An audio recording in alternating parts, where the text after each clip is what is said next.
local people, local news and events,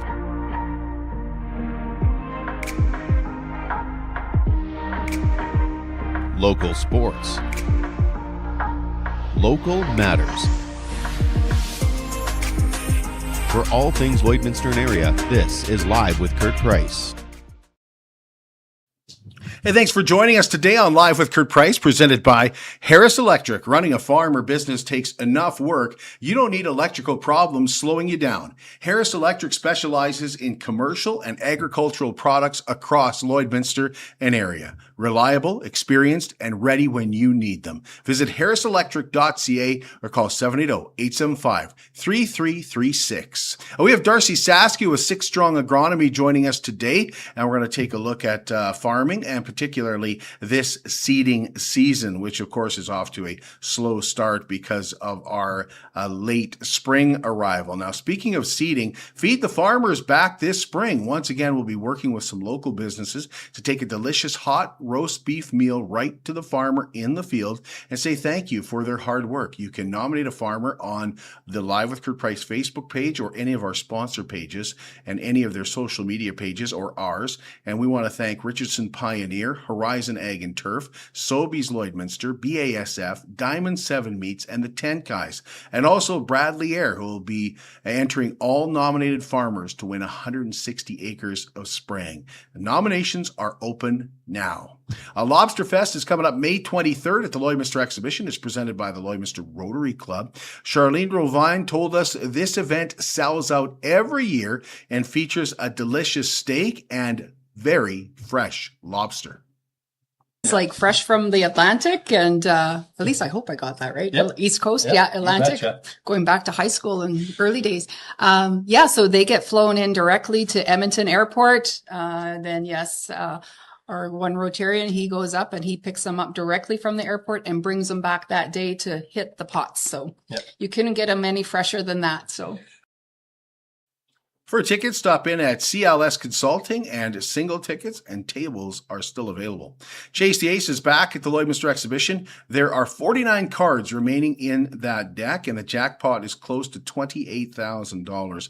It may be now even over $28,000, but last I checked, it was really close. Tickets start at just $10 each, or you can get 3 tickets for $20, 8 for $50, and 20 tickets for $100. Buy your tickets in person at the Lloydex office, online at Lloydex.com, or by e-transferring to chasetheace at Lloydex.com. You must use the password CTALEX and include your name and your phone number to do so. Lloydminster Look Back is brought to you by Exhaust Masters Lloydminster.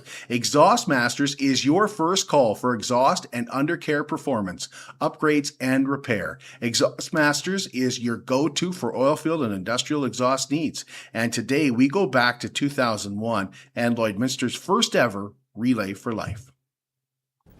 The teams of 10 descended on Bud Miller Park early Friday afternoon, gearing up for a long night ahead. 16 hours of walking, running, or just strolling was in store for the 600 participants. The runners were off at 6 o'clock, and as they put in their laps, others were treated to some entertainment and educational activities. Then, once darkness had set in, the luminary ceremony began. Hundreds of lit candles were lined along the lakeside in memory of those who have battled the disease. The candles remained lit throughout the night, guiding the way for those still pounding the pavement. Event organizers say it was the highlight of the weekend. For myself, it was seeing all those candles lit around the track at night. That was just such a moving ceremony. And also seeing the survivors, seeing all those yellow T-shirts walking around the lap, in the victory lap, that was just incredibly moving. Early Saturday morning, the participants were still going strong. We're the old lady barons from Lloydminster Comprehensive High School, and the ladies that were in the evening shift, they left at 7:30, and I'm the morning crew, and I've been going since 6:30, so almost done. I think one more lap. We're on a team, and I ran 40 laps, and my friend Jessica ran 30 laps. Once the weary wanderers finished up at 10 o'clock, they were treated to a hearty pancake breakfast. Then came the closing ceremonies where the big announcement was made. The grand total that was raised through the Relay of Life was $102,600. The weekend was an unquestionable success, both financially and otherwise, leaving the door wide open for the future. We'll definitely put it on. People are talking about what they'll do next year, how they'll decorate their tents differently, and this sort of thing. It's going to be a really exciting event that we can look forward to annually. Court Smith, NewsHour. We're heading out later this week to deliver more cupcakes to a deserving caregiver. Cupcakes for Caregivers is brought to you by Lloydminster Sobeys and Umbrella Marketing and Design. And to nominate a caregiver, just email livewithkurtprice@gmail.com.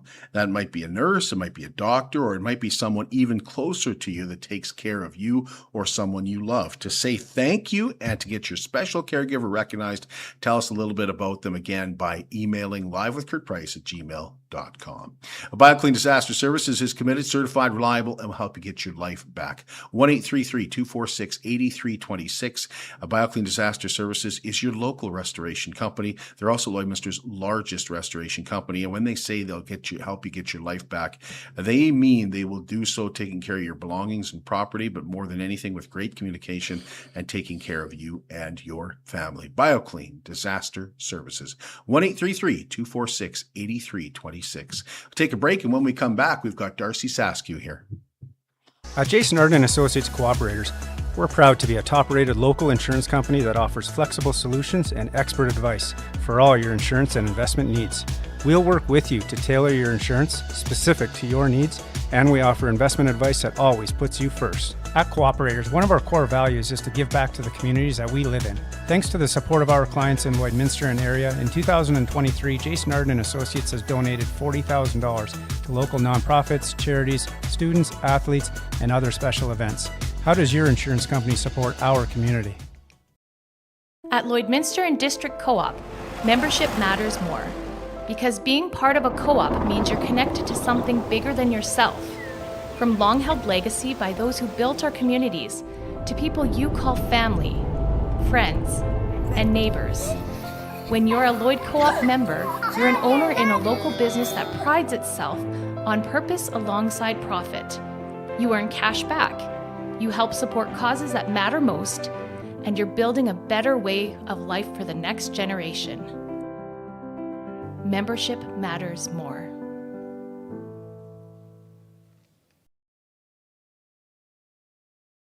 Border City Furniture in downtown Lloydminster is proud to be your 100% locally owned and operated furniture store with a focus on Canadian-made quality furniture. Shop their tremendous selection of beautiful living room sets, stylish sectionals, and comfy recliners. Border City Furniture also offers many different sizes of dinettes, as well as incredible bedroom sets and mattresses. Stop in and see Calvin and Ryan for the best customer service experience in Lloyd. They've got the awards to prove it. Border City Furniture in downtown Lloydminster, where the sale never ends. At Lloydminster and District Co-op, membership matters more. Because being part of a co-op means you're connected to something bigger than yourself. From long-held legacy by those who built our communities, to people you call family, friends, and neighbors. When you're a Lloyd Co-op member, you're an owner in a local business that prides itself on purpose alongside profit. You earn cash back, you help support causes that matter most, and you're building a better way of life for the next generation. Membership matters more.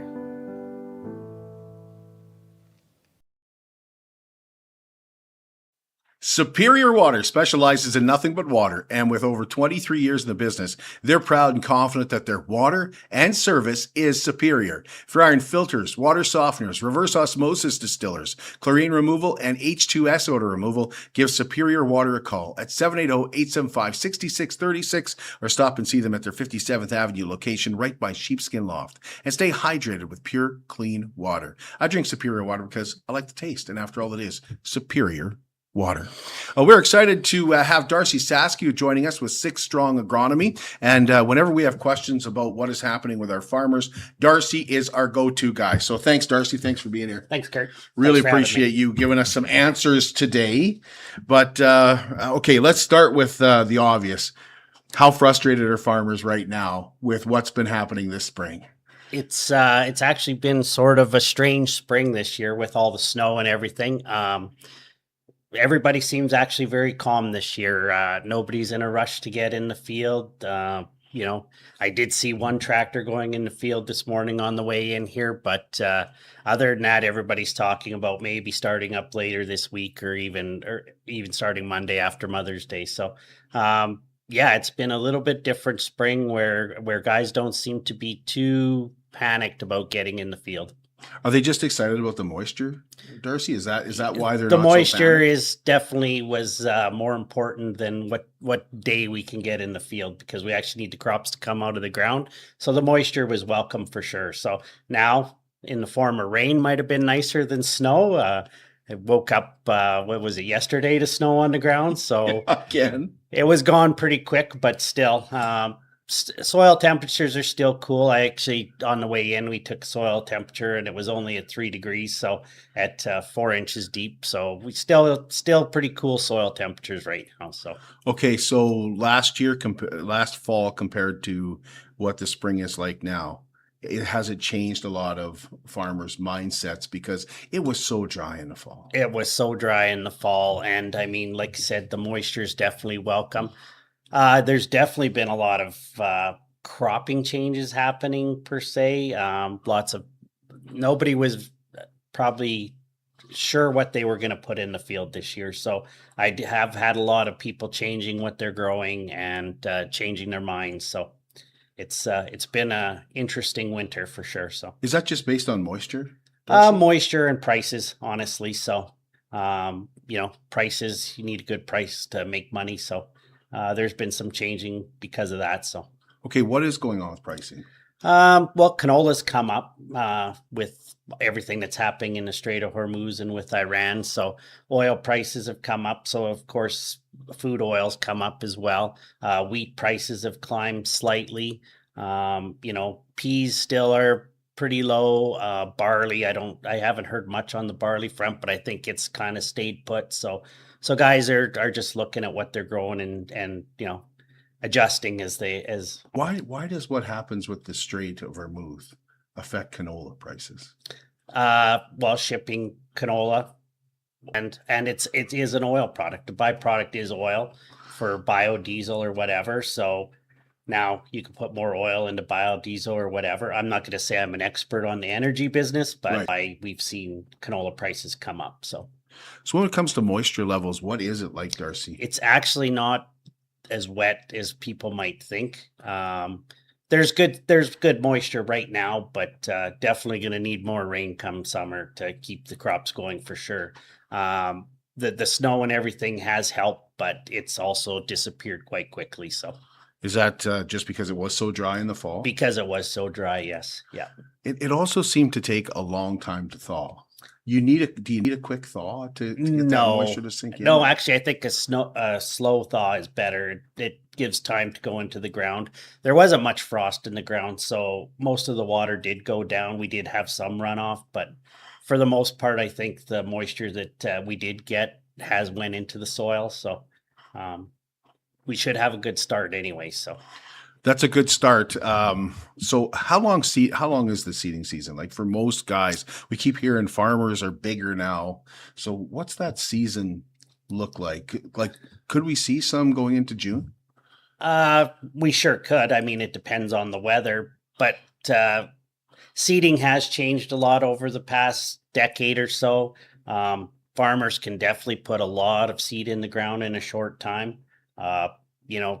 There's guys that can seed in 10 days. So they could typically, if we start on the 10th or 11th, they could still be done by the 20th of May. So seeding has changed and the capacity to seed has definitely grown, and that they can do a lot more acres in a day than what they used to be able to. So I'm kind of shocked when you said nobody's really panicking yet. Nobody's like, "Well, we got to get going." You saw one in the field. I was on my way to Landis. I drove all the way to Landis yesterday. Never saw one tractor in the field. Yeah, couldn't believe it. I saw one tractor parked outside of a shop. Yeah, and I was like, "Well, these guys look like they're getting ready." But nobody is really panicking. I'm shocked at that because the later the seeding season, you worry about the fall. Yeah. Right. Why do you think that is, that guys aren't as worried about the fall? Are we seeing later falls? Is that I definitely think we are seeing more open falls for sure, that we do have more time. Now that can change, you know, the weather is the weather. So, you know, we can't predict it right 90% of the time. So I'm not sure. But it's just, you know, the falls do seem more open for sure. So the last few years they sure have. Oh, for sure. Yeah. I can't remember the last time we really had a killing frost that hurt our crops. So, yeah. So, when it comes to canola particularly, what are we looking at right now for tariffs? Because I know they're not completely removed. I know they got reduced for China. Right. But how much of what was reduced has eased pressure on our farmers? I think it's eased pressure quite a bit, in that it's the tariffs were reduced enough that the markets have opened up again. So, again, I'm not going to say I'm a shipper of canola. So, but I believe it's just by looking at the way the prices have reacted that movement is easier. So, and there's other countries looking, and there's always ways around tariffs. So, what was it like for farmers with those tariffs, Darcy? Oh, it definitely hurt the price for sure. Oh yeah. This fall and winter, you know, there wasn't a whole lot of optimism out there because all the prices were low. So, you know, not saying that the Iran thing is good by any means, because of course our fuel prices have skyrocketed now, but it's also helped our grain prices come up a little bit. So, you know, like I say, this winter, it was very interesting because nobody knew what to grow because nothing was going to be profitable. So January, it was only January. Yeah. When, is that time enough for farmers to change their mind about what they were going to do? Oh yeah, for sure. They could change their mind tomorrow if they wanted. So it's, as long as they have seed in place or a backup seed source, then things can change quite quickly. So, yeah. Okay. And in saying that, I mean, overall, things don't change a whole lot from year to year. It's pretty set. There might be some minor tweaks here and there, but. So as an agronomist, how much do you have to do with that? Like, how much does your soil testing, does all that have to do with what they're planting in certain fields? We start planning last fall for what we're going to grow. And again, like I say, depending on prices might change. But if we're growing a cereal, say in a field, if that's what we have planned, maybe we switch it from wheat to barley or vice versa. You know, we might throw in some flax or peas and change those things around a little bit. But for the most part, we follow a pretty good rotation and try to stick to good agronomy in my business anyways, and with my growers. So we do have some changing, but overall, our plans stay pretty similar. So. Okay, Darcy said something I want to ask him about when we come back. We'll take a break, and when we come back, we'll talk about the high cost of farmers doing business these days. At Diamond 7 Meats, we quality products and outstanding service. Our custom processing goes far beyond just cutting your meat. It's far beyond just cutting your meat. There's also a very popular in-store cuts and fresh sausage cooler with all your family's needs and budget in mind. Planning a wedding, family reunion, or weekend get-together, locally owned, family-owned, and proudly serving the farm families and communities of the Midwest. PA provides comprehensive coverage of light oil, heavy gas, and nuclear. There's a lot happening in Saskatchewan's energy sector, and Pipeline Online is there for all of it.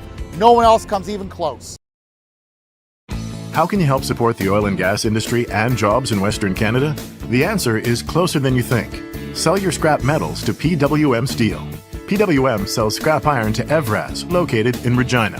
Evraz's #1 customer is the energy sector, building pipes and plates for the oil and gas industry. PWM Steel is your locally owned metal recycler and steel service center in the area.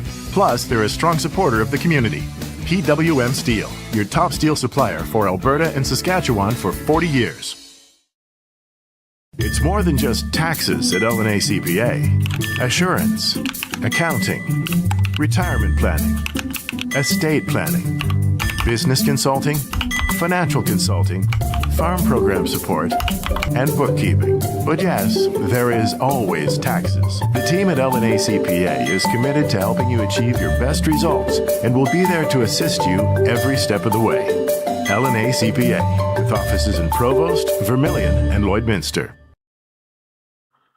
What if your lifestyle could stay as vibrant as you are? Discover Care Freedom Living by Wellings. It's a modern way of living designed for people who want life to feel easier, more connected, and entirely their own. At Wellings of Lloydminster, your days unfold at your pace with spaces that feel modern, welcoming, and full of possibility. Live life on your terms at your own pace at Wellings. Visit Wellings to discover more. 3211 72nd Avenue, Lloydminster, and at wellingsoflloydminster.com.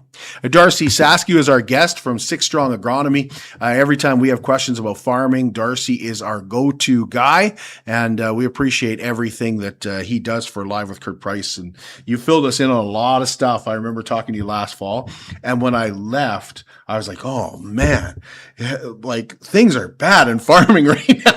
Like, they sure didn't look good last fall, no. And I mean, our area was definitely the hardest hit. I mean, I think if you were in Saskatchewan around the Saskatoon area and there, they had tremendous crops. So it was sort of our little pocket, say from, Innisfree to, Maidstone kind of area. And if you went even south to Provost, they definitely were better off than we were here. So, well, yesterday I mentioned I went to Landis yesterday. Yeah. And I was shocked that the dugouts weren't full.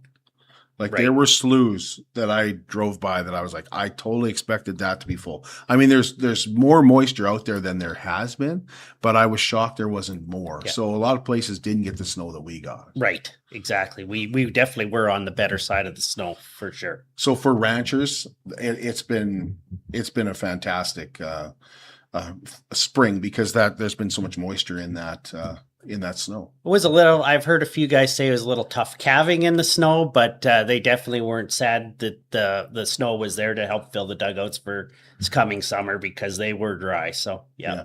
So the price of beef is if you ask ranchers, the price of beef where it needs to be, right? You might get a different answer from someone shopping at the grocery store or something, but yeah, when I go to the grocery store and see a price of steak, it just it's kind of scary. But the way price of economics and stuff, I don't think the rancher's that far off, and that the price is kind of almost where it needs to be to make a living. So, well, look at the cost of everything. Yeah, then absolutely the cost of everything is crazy. So when we talk about the Strait of Hormuz, we had Adam Waterman in, and the mayor was in to talk to us about what's happening there, and they were saying, "My goodness, the price of fertilizer has just gone absolutely crazy." But it shouldn't affect farmers this year. Is that true? Unless you haven't bought your fertilizer. Most guys would have, right? Yeah, most, probably, I'm going to say 90% of farmers buy their fertilizer in the fall or before Christmas. So they would have better pricing for sure. But I know there is some guys that didn't. So they're definitely, the price is going to affect them because it's up probably 70% from fall time. So for urea. What do you got to do to make that up? Like, can you? Hopefully it rains and you grow a bigger crop. I mean, that's really the only thing that can offset that cost. So, okay. So, I mean, you can grow pulses or something where you're going to not need as much fertilizer for sure. But again, the pea price isn't exactly a moneymaker right now either. So why is that? Like, why isn't everything a moneymaker? The way that everything cost, Darcy, you think everything would be making money. There's such a shortage of absolutely everything, apparently. Well, you would think so, but India's just I don't think we're on the best of terms with them right now with our government and the way that's playing out, and hopefully that straightens around here. I think things are starting to go a little better with India, but they've sort of put a halt on buying peas from us. So but I think it's getting better now, and they have started buying again. So, hopefully that price can rebound. So, my goodness, like the price of fuel alone. Like we have heard that in Australia they're already starting to, we got to save our fuel because it's so short and it's costing so much for farmers to put their crops in, that some of them aren't even putting their crop in, right? Because they're like, I can't make it back. Right. That scares me because we rely so much on agriculture, not only in this country, but particularly in our area. It scares the heck out of me, Darcy, to hear stuff like that. Does it worry you? Oh, for sure. Absolutely. I mean, our prices, like I said, they have come up. They've come up to where we're maybe breaking even, especially on cereals. Canola should be able to still make a few dollars, but we're not, it's not definitely a get rich quick scheme for sure. So yeah, we do need prices to firm up even more yet for farmers to be profitable. So is there any relief in is it still called purple gas? Oh, it's a bit cheaper, but it's still insanely high. So I believe purple diesel right now is running about $1.65, which would be 65 cents higher than what they were paying last spring. So that's what 70% increase, right? So would fuel be like fertilizer, and then you can purchase it ahead of time? You got tanks on the farm. I mean, I spent a summer. I believe, yeah, you can fill your tanks up and stuff for sure. I don't know if you can hedge ahead for fuel prices, but I'm not sure how many guys actually do that anymore, or if they do pre-buy at cheaper prices, or how many farmers actually, I mean, who in general saw the Iran conflict coming. It just happened overnight, and all of a sudden prices were skyrocketing, right? So yeah. So a lot of farmers might not have had time to fill up at cheaper prices. So yeah, if you were Merlin, I guess you saw it coming. But yeah. Or if Trump. What is the biggest concern right now? Is it the cost of fuel?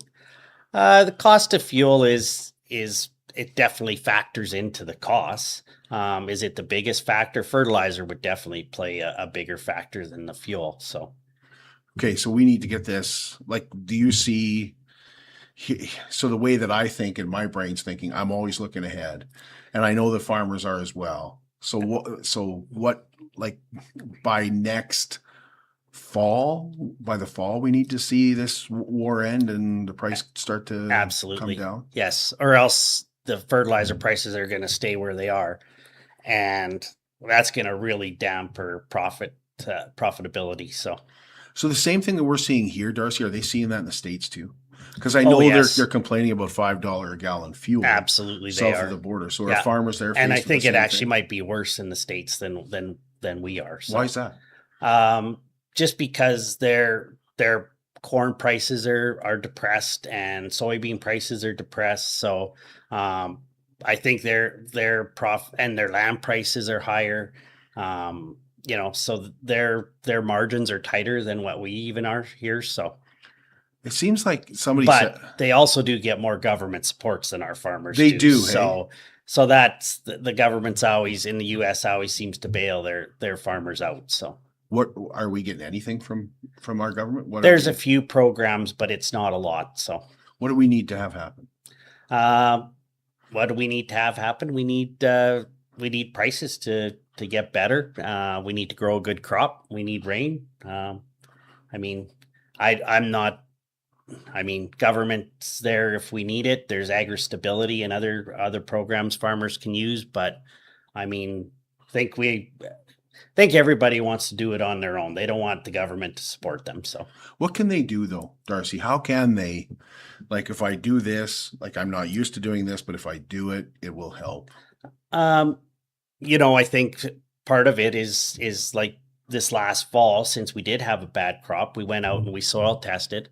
We saw that there was residual and leftover, so we didn't have to use as much nitrogen this spring as we did last spring, because we just didn't grow the crop to use it. So helping yourself out that way by knowing what you actually need in the ground, trying to save costs there. And in all honesty, our farmers are efficient.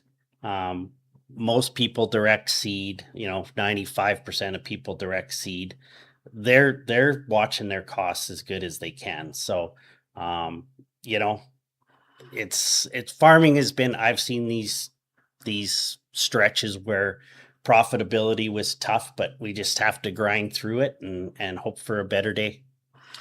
When it comes to labor, like I know a lot of guys are working in the oil industry right now because oil is over $100 a barrel. So there are some jobs out there. What does that mean for farmers? Does it take in this area? Does it take away? It, for sure, they have to compete with the oil patch, so wages have to be good to attract these people to come work on the farm. So yeah, it definitely affects it. But as far as I as with my customers anyway, is what I see is their labor needs are lined up fairly well for the spring. So yeah. Does that include bringing guys in from other countries? Like, do we have a lot of that here? I don't see a lot of it. No. That's more of an Eastern Canada. I would think so. And that's more if you're into intensive agriculture, like say picking vegetables or something like that, where you're going to see more of that, say down in Southern Alberta and in those areas. So when it comes to cost, Darcy, are guys hanging onto their equipment longer too? Because of everything is costing more. I'm not pointing fingers. Equipment prices have gone up. Equipment prices definitely are a major cost on the farm, especially now when every piece of equipment seems to be at least $1 million if you want something new. Yeah, I would say guys are definitely hanging on to their equipment longer. Now, in saying that, they might be trading 2 combines in for one that's bigger and that can do, almost as much as the 2 combines they had before. So getting bigger drills maybe. So instead of 2 drills, going to 1 drill, things like that to try keep that equipment cost per acre down. So, but definitely, yeah, I would say they're going to, I haven't seen it yet, but with the prices the way they're going, I think equipment will stay on the farm longer. And technology has improved. Like you said, you can go from 2 combines down to 1. Yeah. But unfortunately, that also means less labor out there too. Yeah. Yeah. And another cost saving is like my company offers variable rate fertilizer. So we're break the field into 10 zones and then we fertilize those zones according to what they need. So getting more specific in the field to get the right rate in and cost save as much as we can. So yeah. Generally, the outlook is pretty good, though, from what I'm hearing from you. That farmers are pretty optimistic. Oh, we always got to be optimistic in our business. Otherwise, it'd be a terrible business to be in. So optimism, they'll talk negative, but they're all optimistic in what next year's going to bring for sure. So. When we talk about pipelines, we always hear like, man, if we don't have to ship our oil by rail, it will really open up more for our farmers to ship, particularly through British Columbia. Would it affect the price that much, Darcy? How would it change things if we did have a pipeline and we could use more rail to ship more grain, more canola seed, all that kind of stuff? I don't think it would change a whole lot. Shipping doesn't actually, to me, never seems to be a problem unless something happens in the winter where we have, say, maybe some derailments or something like that. We still seem to get our grain to market and we are processing more of our grain. I believe there's a new canola crush plant opening up in Regina. So we'll be crushing more of our own canola seed. So that's just less we have to export. And as far as wheat and other crops, it seems to go fairly smoothly, honestly. So I don't hear of guys talking about shipping issues a whole lot unless it's one of those one-off things where a train derailed and the rail line closed for a few days or something like that. So, and the rates are regulated. So, they can only increase rates for agricultural products by so much every year. And it has to get approved by the government. So, rail rates, I mean, the diesel prices will definitely affect that, I'm sure. So as well as trucking rates and everything else. So, I don't think that necessarily decreasing oil shipments is going to affect the agricultural side a whole lot. So when it comes to we're doing Feed the Farmer, and we have about, I think already probably 250 names on that list. Yep. And when I look at it, I'm like, oh, but I don't see this farmer's name yet. I know somebody will put that farmer on there. But are you seeing younger guys get into farming? Like, are you seeing some younger guys start to take up where their grandpa or where their dad was? Yeah, I do see younger guys coming into the business. I guess it depends what you call younger. well, I mean, like 30-ish, you know. Well, out of high school, and they start to get like they're not leaving the farm, sort of thing. Yeah, for sure. There's more kids staying home to be the hired person, or I shouldn't say hired person, but replacing a laborer on. And learning and hopefully one day taking that farm over. But a lot of them still go out and work and get some experience in life before coming back to the farm is what I'm seeing, I think. So, but yeah, there is more young farmers starting to come in, but it depends on how that farm is established as well. So, if dad can bring in the son. So if the financial capacity's there, I guess. So well, and of course we know you can't just here's the keys to the farm anymore. That's right, like you used to be able to do. Either. No, it's definitely it's almost like starting over. It's a tight run business, so yeah, it's almost like starting over now. Yes, yeah. I think that's all I have. What am I forgetting, Darcy? Am I forgetting anything? That's no. I think we covered a lot of it, so I think it'll be good. Awesome. Well, you think by next Monday everybody be out there? Oh, I think Monday is going to be the floodgates will definitely open. So and I'm glad you actually picked this week, not next week, because I would have had to say no. So I kind of thought, we better get you. Oh yeah, I think I could do Tuesday because nobody's out there yet. So yeah. You think when you drive home you'll see more and more guys out? No, not today. Not today. Is it just they're not out because it's just too wet yet? Or I think the ground's a little bit too cold. There's still some sloughs that need to dry up. Yeah. And nobody, like I said, this seems to be a weird spring where nobody's in a panic. Like last year, by the end of April, everybody was anxious to go. Yeah. And this year, just with the cold weather and the snow and the wet, guys just seem more relaxed and, we'll get it done when we get it done. So I had one farmer tell me like last year, they were done seeding at Mother's Day. Yeah. Absolutely. And now they're looking at starting. I believe last year I had some guys finish on the 10th, I think, or 8th or the 9th of May. So yeah. And they won't even be starting till then this year. So. It seems crazy, doesn't it? Yeah. Is it the latest you can remember? No. Yeah, it would be definitely getting close to the latest. I believe it was a few years ago. It did start on the 10th. So or 8th or 10th, something like that. I don't keep track. I should, but it's definitely going to be on the later side. But again, a lot of guys can cover a lot of acres in a short time. So a lot of guys will still be done before the end of May. So we'll have a great year and come see us in the fall. All right. Thank you. Thanks for having me on. Thanks, Darcy. Thanks, Kurt.